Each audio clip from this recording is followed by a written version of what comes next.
છું। આજે હું આપની સમક્ષ એક કાવ્ય પ્રસ્તુત કરીશ, જેનો વિષય છે પપ્પા મને મૂકવા તમારે આવવાનું નહીં।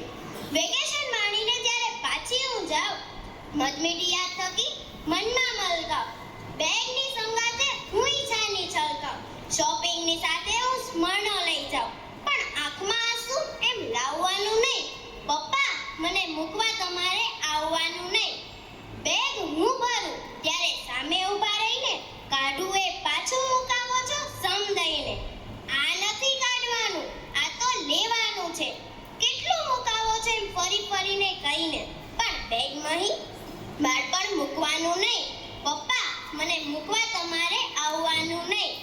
પિયરમાં દીકરીનો વજન તો વધવાનો, 4 ટાઈમ પેટ ભરી રોજ રોજ જમવાનું, મમ્મીના હાથનું ને ભાભીના હેતનું, પરદેશે આવક્યા કોઈને મળવાનું, પણ આયાનું ન્યા કઈ સંભાળવાનું નહીં। પપ્પા મને મૂકવા તમારે આવવાનું નહીં।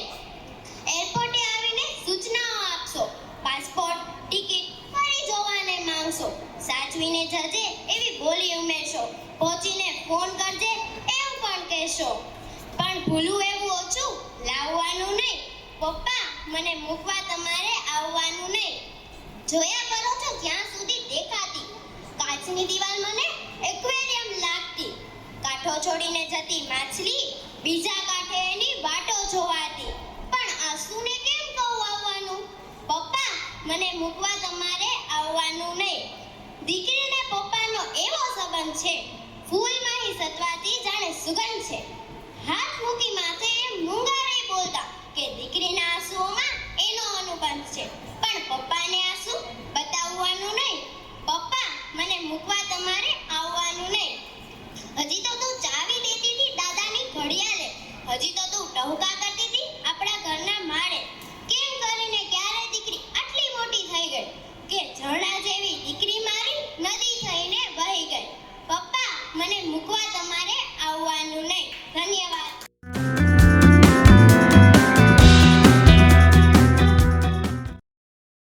આ વિડિયો ગમ્યો હોય તો લાઈક કરજો, મિત્રોને શેર કરજો અને ચેનલને સબસ્ક્રાઇબ કરવાનું ભૂલશો નહીં।